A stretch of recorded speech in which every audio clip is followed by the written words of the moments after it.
As an inspirational father figure, he changed the lives of many young men.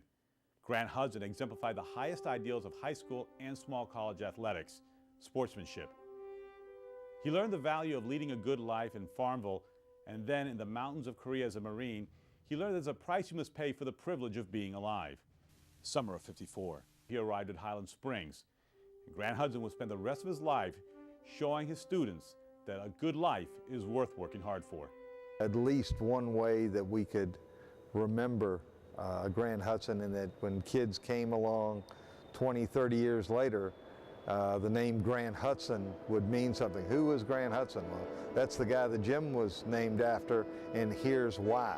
Whenever he played or whenever he coached, he competed, and that's one thing that I really admired about him and really respected about him. Bubba Crone, who's a good friend of mine, played for John Marshall in those days, and they were very good. And Bubba tells me, you know, when they were on the bus driving down 9 Mile Road, when they turned on to Oak and saw the school, he said they were beat. He was a taskmaster, and he demanded a great deal. He let them know that we're Springers and we don't get beat. Well, I think when you talk about Grant Hudson, you're talking about one of the true legends of high school basketball in Central Virginia. I know when I first came here in 1962, Grant was the man. Very much like my high school coach, Bill Long. If he said do it the right way, do it this way, it had to be the right way. I would put those two people, Grant Hudson was sort of the Bill Long of Highland Springs. If you are a competitor, then you come to play every time you go out to play, whether you're going to play or whether you're coaching every time you go out. And I think that because of that, he couldn't understand and found it very difficult to understand why there were some players or some kids that didn't come to play every day. And because, as you know, there are a lot of players that are that way.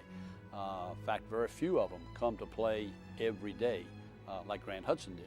Grant's competitive edge would fit in just fine at Highland Springs, where it was Dick Burrell's football program, Gilly Sorrell's baseball program, and Paul Webb's basketball program that were already state powerhouses. Well, Paul Webb had real good ball clubs. See, he went into a real good situation because Paul was a great coach himself.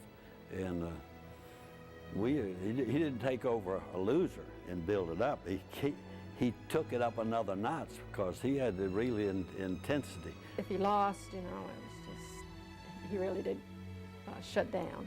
But you knew it was really, really bothering him. He didn't really talk about it, not to me. And if he won, he was so up that, you know, he couldn't. In 1960, the Highland Springs Springers held their opponents to an average of only 32 points per game.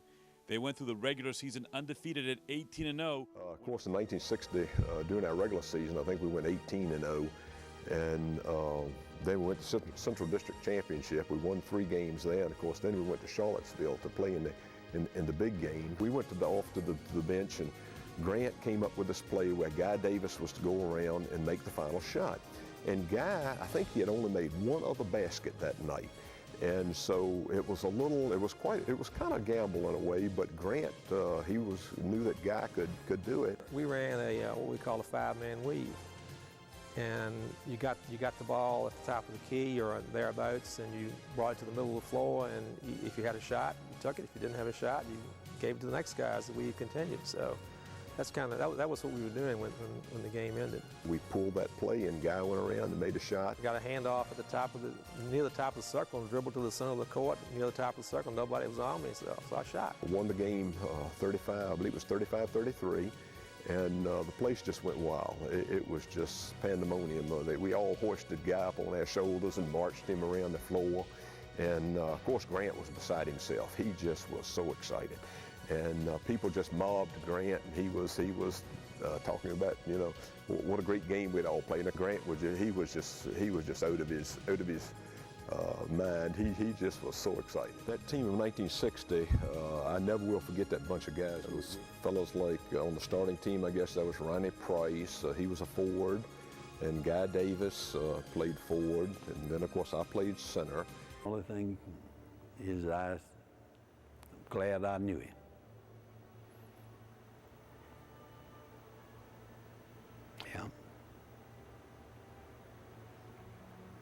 And everybody should have a coach like that.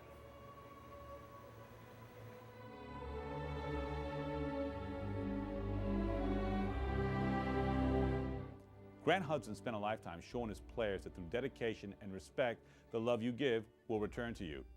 Winning the state title pales in comparison to the outpouring of affection the community returned to Grant Hudson for giving their children the gift of maturity and self-respect. Grant Hudson won the school's first ever state title. He believed that you should practice every game till perfect, strength through exhaustion. In showing his players how to become better athletes, he showed them to become better people. In showing them how to win a game, he showed them that effort is everything.